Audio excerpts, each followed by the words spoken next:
नमस्कार सबैलाई। यो भिडियोमा सबैलाई स्वागत छ।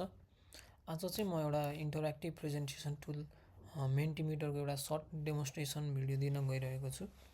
मेन्टिमिटर चाहिँ एकदमै युजफुल अनलाइन प्लेटफर्म हो, जसले चाहिँ एउटा नर्मल प्रेजेन्टेसनलाई लाइभ अडियन्ससँग चाहिँ पार्टिसिपेसन र सँग इन्टरेक्टिभ बनाउन हेल्प गर्छ। यसमा चाहिँ हामीले अब पोल, क्विज, वर्ड क्लाउड, क्युएनए जस्तो फिचरहरू चाहिँ युज गर्न सक्छौँ। सबैभन्दा पहिला चाहिँ म मेन्टिमिटरको ड्यासबोर्डमा आइसकेको छु। हजुरहरूले चाहिँ सुरुमा लगइन गर्नुपर्ने हुन्छ। मैले चाहिँ लगइन गरिसकेको छु र लगइन गरिसकेपछि यो पेजमा हजुरहरू आइपुग्नुहुन्छ। यहाँबाट चाहिँ एउटा नयाँ प्रेजेन्टेसन बनाउनलाई चाहिँ म न्यू मेन्टी भन्नेमा क्लिक गर्न गइरहेको छु। यहाँ क्लिक गरिसकेपछि चाहिँ एउटा नयाँ ब्ल्याङ्क प्रेजेन्टेसन ओपन हुन्छ। मेन्टिमिटरको खास कुरा चाहिँ प्रेजेन्टेसन बनाउँदा टेक्निकल नलेज धेरै चाहिँदैन। सबै फिचर रेडी नै हुन्छ र फर्मेटमै अभाइलेबल हुन्छ।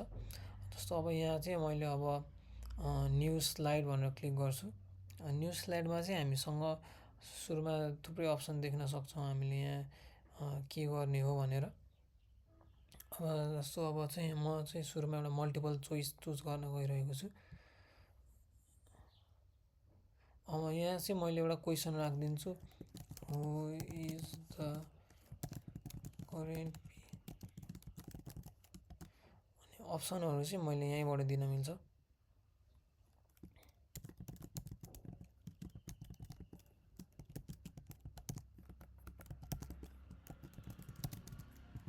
अब अप्सन्सहरू थप्नुपर्ने भए चाहिँ यहाँ प्लस बटनमा क्लिक गर्न सकिन्छ। मैले एउटा यो मल्टिपल चोइस क्वेसन बनाएँ। अब चाहिँ यो चाहिँ खास मेनली लाइभ भोटिङहरूको लागि चाहिँ युज गर्न सकिन्छ। जस्तो अब ओपिनियनहरू लिन चाहिँ हेल्पफुल हुन्छ लाइभमै। अब अर्को चाहिँ स्लाइडमा म वर्ड क्लाउड बनाउन गइरहेको छु।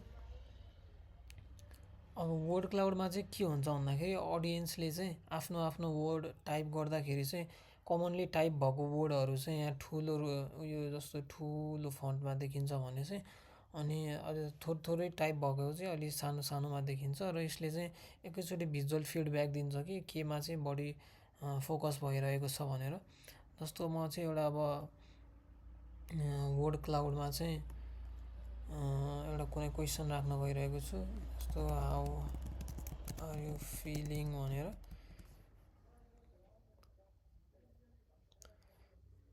अब अर्को फेरि म अर्को नयाँ स्लाइड बनाउँदैछु। यसमा चाहिँ म ओपन इन्डेड क्वेसन बनाउँछु। यसमा चाहिँ ओपन इन्डेड क्वेसनमा चाहिँ जस्तो अब फिडब्याकहरू लिन परेमा पार्टिसिपेन्ट्सहरूले आफ्नो फ्रिली एन्सर गर्ने टाइपको क्वेसन दिनु परेमा चाहिँ यो क्युएनए अथवा ओपन इन्डेड युज गर्न मिल्छ हामीले। जस्तो यसमा चाहिँ अब मैले any feedback for this presentation भनेर राख्न मिल्यो। यसको सबै डेमोमा अहिले हामी एकैचोटि सबैको डेमोमा आउँछौँ। जस्तो अब अरू पनि छ यसमा चाहिँ। अब हामीसँग जस्तो पिन अन इमेजहरू छ, अब स्केल्सहरू पनि छ, अब गेस द नम्बर,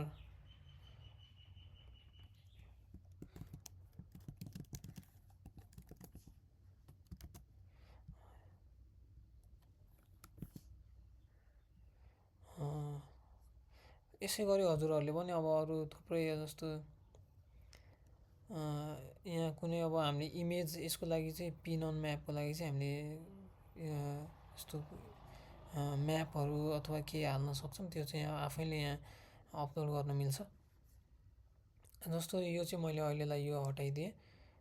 अब यसलाई चाहिँ म प्रेजेन्टेसन गर्न गइरहेको छु। अब यसको लागि यो चाहिँ हामीले पार्टिसिपेन्ट्सहरूलाई सेयर गर्नको लागि चाहिँ यसको एउटा कोड हुन्छ।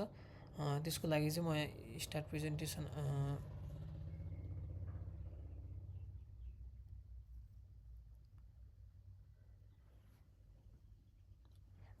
प्रेजेन्टेसन गरिसकेपछि हामीले यहाँ क्युआर कोड र यहाँ एउटा वेबसाइट र कोड देख्न सक्छौँ। हामीले चाहिँ जस्तो मैले यो क्युआर कोड स्क्यान गर्दा पनि हुन्छ, नत्र यो menti.com भन्ने वेबसाइटमा गएर चाहिँ जस्तो menti.com भन्ने वेबसाइटमा गएर यो कोड हाल्दा पनि हुन्छ, 73519661।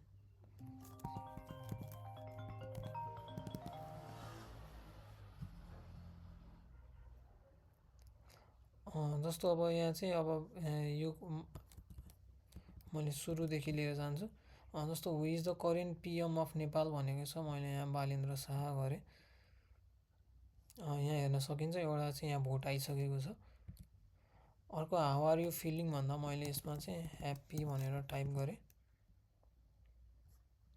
यहाँ ह्याप्पी भनेर फेरि आइसकेको छ। यहाँ अरू पार्टिसिपेन्ट्सहरूले लेख्नुभएको वर्ड पनि यता छेउछेउमा आउँछ। जस्तो any feedback for this presentation भन्दा यसमा मैले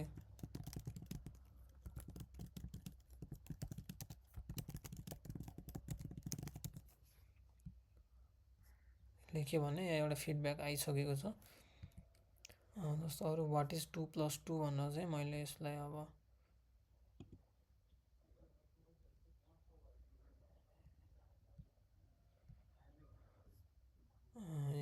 यहाँ फेरि यसरी आइसकेको छ।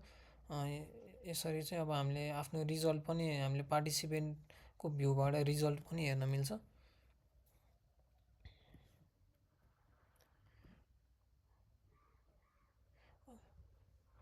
जस्तै अब हामीले चाहिँ देख्न सक्यौँ कि अब कसरी चाहिँ लाइभ इन्टरेक्सन हुन्छ अडियन्ससँग चाहिँ। यसरी चाहिँ हामीले मेन्टिमिटरले चाहिँ सिम्पल स्लाइड प्रेजेन्टेसनलाई चाहिँ टु वे कम्युनिकेसनमा कन्भर्ट गर्न सकिन्छ। यो स्पेसल्ली क्लासरुम टिचिङ अनि ट्रेनिङहरूमा वर्कसपहरूमा चाहिँ एकदमै इफेक्टिभ हुन्छ। युज गर्न पनि सजिलो हुन्छ, भिजुअली एट्र्याक्टिभ र इन्टरेक्टिभ पनि हुन्छ र त्यही भएर चाहिँ मेन्टिमिटर चाहिँ अहिले अलिक पपुलर भइरहेको छ। हस्, धन्यवाद।